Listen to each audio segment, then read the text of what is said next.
Pagi, selamat sejahtera untuk semua pelajar. Cikgu ucapkan semoga semua pelajar dalam keadaan sihat dan riang sentiasa. Untuk mata pelajaran Bahasa Melayu pada pagi ini, cikgu mengharapkan semua pelajar sedang bersama dengan buku teks Bahasa Melayu tahun 4. Seperti mana yang telah cikgu terangkan pada slot yang pertama terlebih dahulu, iaitu melalui sukatan mata pelajaran mata pelajaran Bahasa Melayu ini, cikgu mengharapkan buku ini dijadikan kamus untuk anda, bahan rujukan untuk anda semua. Untuk pada pagi ini, untuk Bahasa Melayu, cikgu mengharapkan semua pelajar dapat bersama dengan cikgu untuk melihat buku teks Bahasa Melayu, dan kita buka pada halaman yang ke 34. Di sini di halaman 34, iaitu di bawah tajuk kelasku inspirasiku untuk surat kiriman tidak rasmi. Untuk pada pagi ini, cikgu mengharapkan untuk dalam mata pelajaran Bahasa Melayu, kemahiran tata bahasa yang tertera di sini, dan ada tertera juga mengenai munshi silik, iaitu kata kerja aktif transitif, iaitu terdiri daripada A, kata kerja aktif transitif berpelengkap. Di situ ada dituliskan contohnya. Dan yang B ialah kata kerja aktif transitif tanpa pelengkap. Di situ juga ada contoh yang diberikan, iaitu semua murid bangun. Untuk pagi ini, saya lebih menekankan kepada penulisan untuk semua pelajar. Untuk slot kali ini, cikgu ingin menerapkan format penulisan surat kiriman tidak rasmi. Di sini, kalau pelajar lihat, dikata di situ menggunakan kata kerja yang diberikan untuk melengkapkan teks. Anda semua dikehendaki melengkapkan teks ini nanti.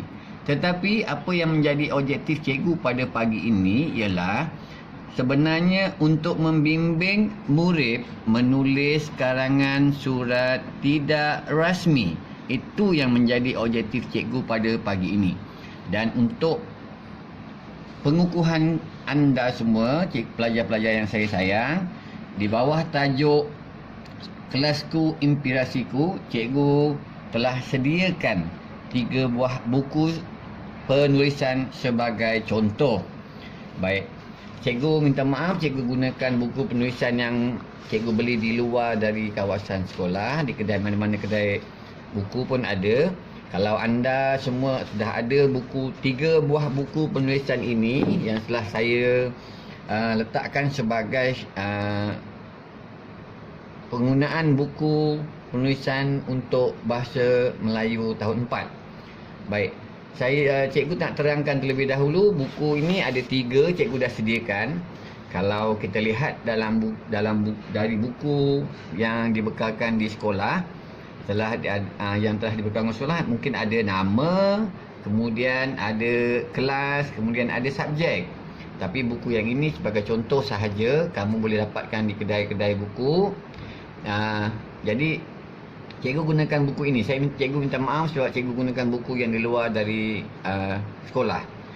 Kamu ada 3 buah, kita ada 3 buah buku yang kita perlukan, iaitu ini buku penulisan.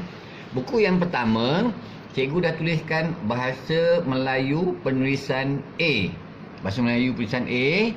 Jadi Bahasa Melayu ini adalah untuk membina 5 ayat Bahasa Melayu penulisan A. Buku yang kedua cikgu letakkan cikgu dah tuliskan ialah buku Bahasa Melayu penulisan B. Di dalam penulisan ada 3 bentuk penulisan, iaitu A, B dan C. Yang B ini adalah yang berkaitan dengan ulasan yang perlu kamu kuasai untuk menguasai penulisan Bahasa Melayu. Dan yang terakhir, dalam penulisan Bahasa Melayu, kamu perlu menguasai penulisan C. Penulisan C ini adalah yang berkaitan dengan yang cikgu dah terangkan. Ada banyak contoh dalam buku teks Bahasa Melayu tahun 4 ni. Jadi untuk pagi ni cikgu gunakan buku penulisan C. Kamu buka buku penulisan C ini. Di sini ada buku yang dua bahagiannya bergaris. Jadi untuk pagi ini cikgu minta semua pelajar cuba gariskan satu ruang pembaris di sini untuk tugasan yang pertama. Kemudian kita cuba gariskan di atas sekali satu garisan. Cikgu gunakan pensel terus. Kalau kamu rasa ini adalah contoh yang kamu perlu ikut. Kemudian cikgu gunakan bolpen hitam. Okey. Baik. Di sini cikgu perlukan kamu tuliskan tarikh. Kemudian di sini kamu tuliskan tajuk atau tuliskan format. Format ini maksud cikgu ialah daripada awal tempoh hari. Format berkaitan dengan semua jenis penulisan dalam bahagian C. Jadi kamu tuliskan tarikh pada hari ini. Pertama kamu tulis tarikh. Kemudian kamu tuliskan tajuknya ialah, di sini ada tajuk yang ada di bawah ialah surat kiriman tidak rasmi. Kamu tulis tajuk surat kiriman tidak rasmi.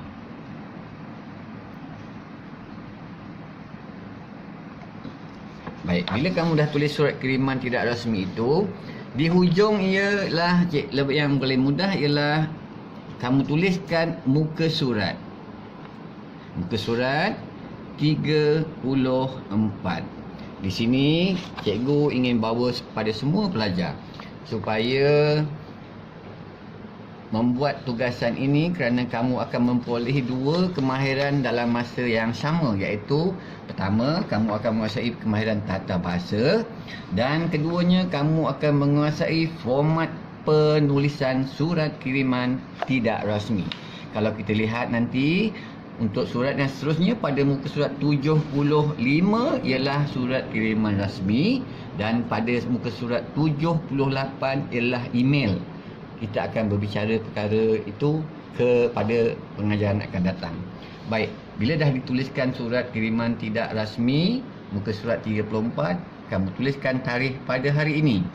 Dan seterusnya, pada muka surat yang pertama itu, kamu salin sahaja semua ayat mengenai surat kiriman rasmi tidak rasmi ini.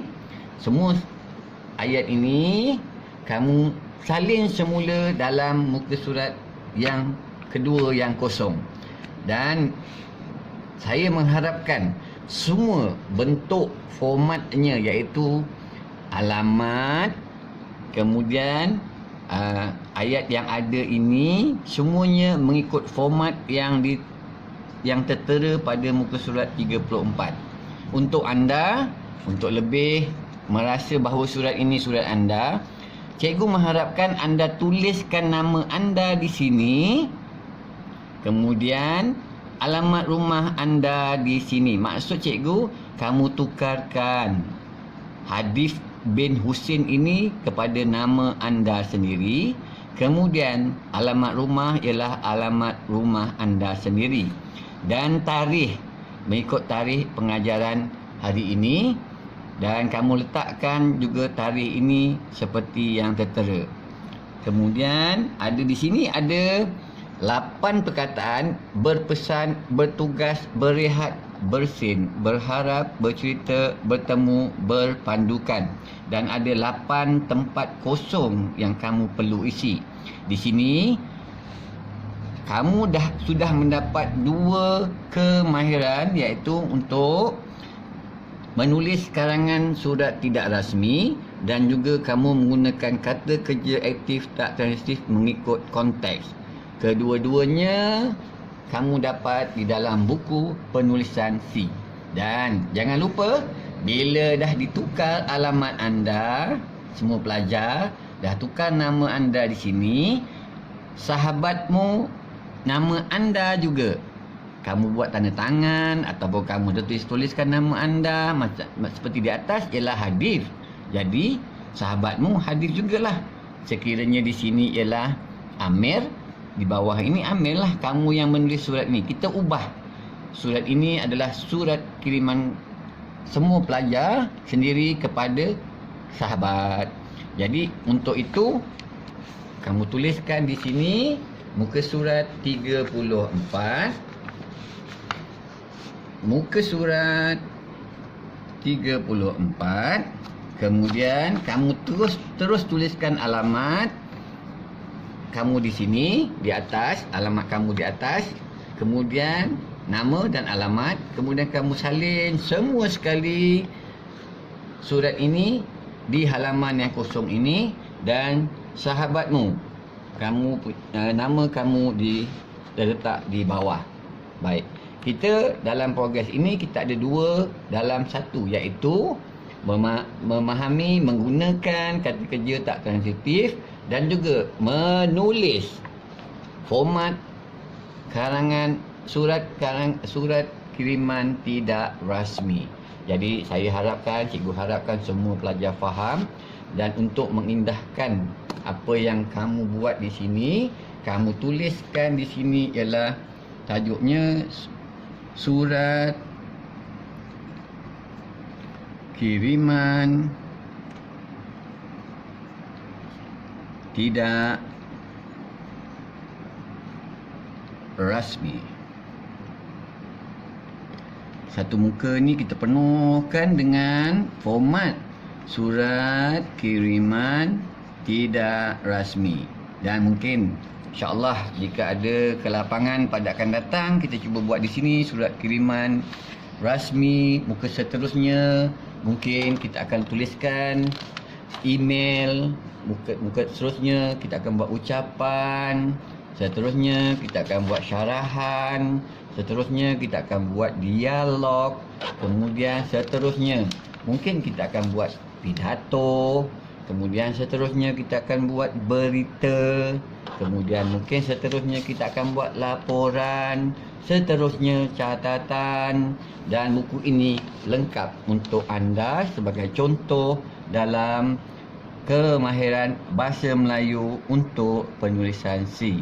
Dan saya harapkan semua pelajar maklum, semua pelajar faham dengan apa tugasan yang kita akan buat pada pagi ini, dan semoga semua pelajar dapat menyiapkan tugasan ini sebagai pengukuhan kepada anda, dan cikgu ucapkan selamat belajar. Dan seterusnya bagi pelajar yang dah menyiapkan penulisan ini boleh hantar screenshot pada cikgu, dan insyaAllah sebab catatan ini kamu boleh isi terus dan gariskan jawapannya nanti.